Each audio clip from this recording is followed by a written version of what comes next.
Oi, gente, tudo bem com vocês? Eu sou a professora Karine Veras e nessa aula nós vamos estudar como a Lei 14.133 trata daquele processo licitatório. Nós vamos responder perguntas sobre critérios, atos no processo licitatório, vedações, licitações em consórcio e cooperativa. Nós vamos aqui nessa aula de hoje entender melhor esses assuntos. Quando surge a necessidade de que uma obra ou serviço sejam realizados, a administração pública ela precisa realizar uma licitação.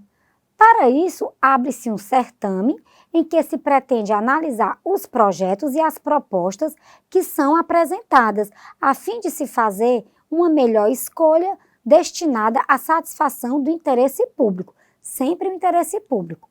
Como nós já sabemos, a finalidade principal da licitação é exatamente obter a melhor contratação possível para o poder público, de uma forma que seja justa e com isonomia entre aquelas pessoas que estão participando. E para que esse processo licitatório ocorra de forma legítima, a lei prevê uma série de objetivos que devem ser cumpridos, que nós vamos abordar a seguir.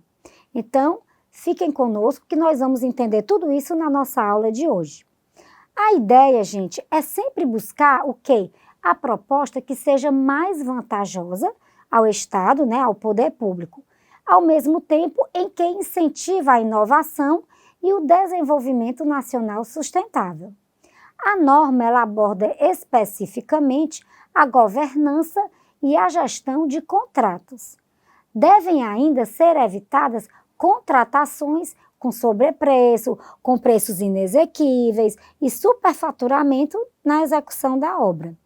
Também nós devemos lembrar que o sobrepreço é um preço cobrado além daquele preço que seria o normal. E preço inexequível é aquele que é considerado, assim, ele é impraticável pelo mercado, então temos que observar isso. Gente, já o superfaturamento na execução, ele abrange o quê? A elevação lesiva de preços e a gestão antieconômica do patrimônio, né? Lembram agora? Já situei vocês um pouco, então vamos avançar um pouco. Então, pessoal, nós temos 3 núcleos de ação por parte da administração pública: assegurar, evitar e incentivar. E esses núcleos são todos assegurados pela Lei das Licitações. A Lei 14.133, ela traz uma série de regras procedimentais que elas garantem a lisura da licitação, que é um processo administrativo e segue o princípio do formalismo moderado. Desse modo, não se exige formalidade que não seja necessária para manter a licitude. Em razão disso, todos os atos do processo licitatório, eles devem ser escritos. Mas, gente, vamos atentar para o fato de que o não cumprimento dessas exigências formais por si só não enseja uma causa de nulidade, certo? Buscando atender o princípio da eficiência, tem que ter a eficiência na administração pública, a lei, ela determina que os procedimentos licitatórios serão preferencialmente digitais. E por que isso? Gente, porque essa determinação funciona como garantia de uma competitividade entre os envolvidos e vai facilitar a participação de qualquer interessado em qualquer parte do país, com custo mais baixo. As assinaturas digitais, elas são admitidas expressamente pela lei, o que torna desnecessária a presença física daquele licitante naquela hora e local que está designado, a licitação. E assim ele vai poder participar do procedimento licitatório. Então, gente, fica evidente a maior acessibilidade ao certame e vai contemplar com mais possibilidade de escolha para a administração, pois existem mais pessoas que vão poder participar. Outra regra importante é a de que os valores da licitação, eles devem tomar por base, a moeda corrente nacional, mas tem a exceção daquelas licitações internacionais. Então, nesse último caso, se a licitação for internacional, pode ser admitida a apresentação de propostas em moeda estrangeira, que é uma possibilidade que deve ser estendida às empresas brasileiras que estiverem participando em razão do princípio da isonomia. Também é possível ainda, a elaboração de um plano de contratação anual pelos órgãos públicos, visando atender aquela necessidade de planejamento das suas demandas. E quanto à publicidade? A publicidade, ela é um princípio que vem expresso na lei. Então, os atos praticados no processo licitatório, eles são públicos e as exceções são relativas apenas às informações cujo sigilo seja essencial à segurança da sociedade e do Estado, do poder público. Então, gente, nós temos que a licitação ela é pública e os atos praticados no procedimento licitatório não podem, em regra, ser secretos. O sigilo, ele vai ser sempre o quê? Excepcional. Existem casos de publicidade diferida, de realização posterior.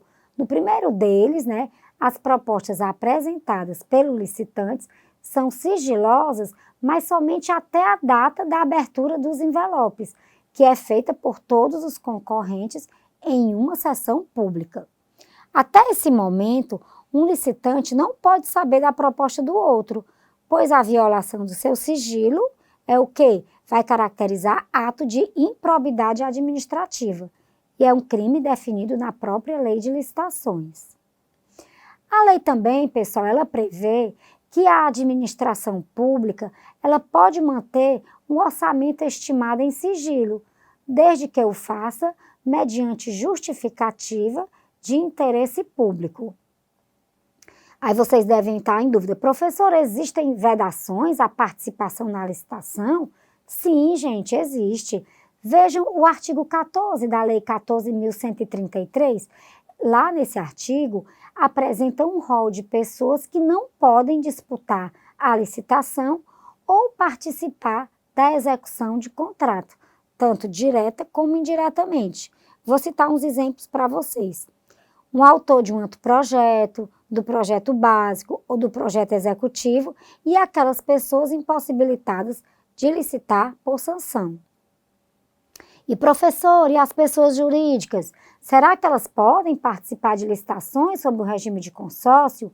Sim, a resposta é positiva, mas cuidado, desde que observadas as regras específicas e também quando não houver uma vedação justificada no processo licitatório.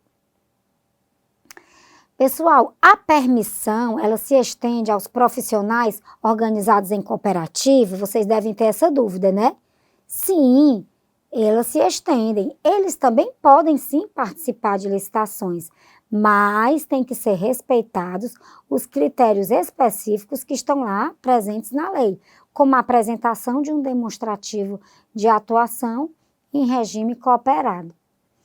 Portanto, gente, é válido apontar que uma licitação, ela busca contemplar o maior número de participantes no certame, o que não significa que não existe vedações.